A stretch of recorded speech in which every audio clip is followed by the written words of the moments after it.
قرآن و احادیث کی روشنی میں صدقہ فطر کی شرعی حیثیت کیا ہے؟ میرے محترم سامعین حضرات، آج کا جو کلپ بنایا ہے وہ خصوصی طور پہ وہ تمام سوالات جو کہ پوچھے گئے اور اس کے اندر چند ایک سوالات ہم نے اپنی طرف سے جمع کیے، ان تمام سوالات کو ایک جگہ پر یعنی یکجا کر کے ہم یہ کلپ بنا رہے ہیں تاکہ ہر سننے والا آدمی، ہر وہ مسلمان جو اس کلپ کو سنے گا، جو فطرہ کے متعلق ضروری سوالات ہیں وہ تمام کے تمام سوالات کے جوابات ان کو مل جائیں گے تاکہ ان کی تمام الجھنیں دور ہو جائیں اور اس سے وہ زیادہ سے زیادہ استفادہ حاصل کر سکے۔ سوال نمبر 1 جو پوچھا گیا ہے کہ صدقہ فطر کی قرآن و احادیث کی روشنی میں شرعی حیثیت۔ میرے محترم سامعین حضرات، قرآن و احادیث کی روشنی میں صدقہ فطر کی شرعی حیثیت یہ ہے، قرآن پاک میں پارہ نمبر 30 سورۃ الاعلی آیت نمبر 14 میں خالق کائنات مالک دو جہاں نے ارشاد فرمایا، قد افلح من تزکا۔ حضرت نعیم الدین مراد آبادی خزائن العرفان میں اس آیت کی تفسیر کے تحت لکھتے ہیں کہ تزکا سے مراد جو ہے وہ صدقہ فطر ہے۔ میرے محترم سامعین حضرات، اس کے علاوہ ترمذی شریف کی حدیث نمبر 674 میں اللہ کے محبوب حضرت محمد مصطفیٰ احمد مجتبیٰ صلی اللہ علیہ وآلہ وسلم نے ایک شخص کو بلا کر یہ حکم جاری فرمایا کہ جاؤ مکہ معظمہ کی گلی کوچوں میں جا کے یہ اعلان کر دو کہ صدقہ فطر واجب ہے۔ میرے محترم سامعین حضرات، قرآن و احادیث کی روشنی سے ہمیں یہ پتہ چلا کہ صدقہ فطر کی جو شرعی حیثیت ہے وہ یہ ہے کہ صدقہ فطر واجب ہے۔ صدقہ فطر ہر مسلمان پر واجب ہے یا بعض پر؟ سوال نمبر 2 میرے محترم سامعین حضرات، صدقہ فطر ہر مسلمان پر واجب نہیں، یہ اس مسلمان پر واجب ہے جو کہ صاحب نصاب ہیں۔ قرآن و احادیث کی روشنی میں صاحب نصاب کس کو کہتے ہیں؟ میرے محترم سامعین حضرات، قرآن و احادیث کی روشنی میں ہم صاحب نصاب اس کو کہتے ہیں جس کے پاس نمبر 1 7.5 تولے سونا ہو، نمبر 2 جس کے پاس 52.5 تولے چاندی ہو، نمبر 3 یا 52.5 تولے چاندی کی مالیت جتنی اس کے پاس رقم ہو۔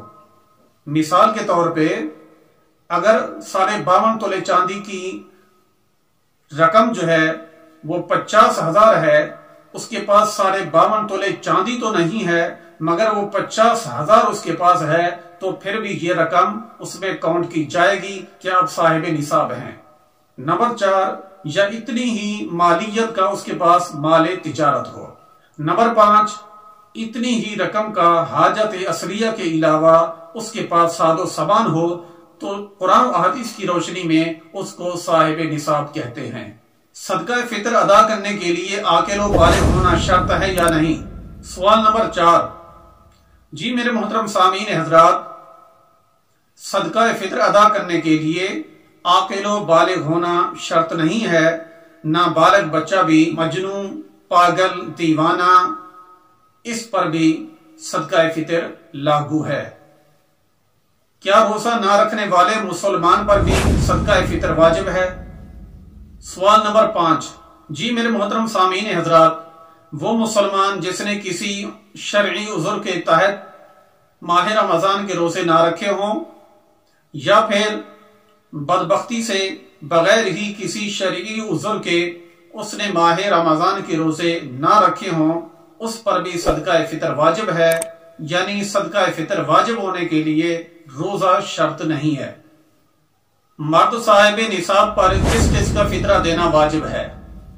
سوال نمبر 6 مرد صاحب نصاب پر اپنا اور اپنے چھوٹے نابالغ بچوں کا فطرہ دینا واجب ہے۔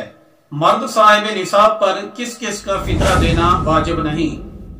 سوال نمبر 7 مرد صاحب نصاب پر اپنی بیوی،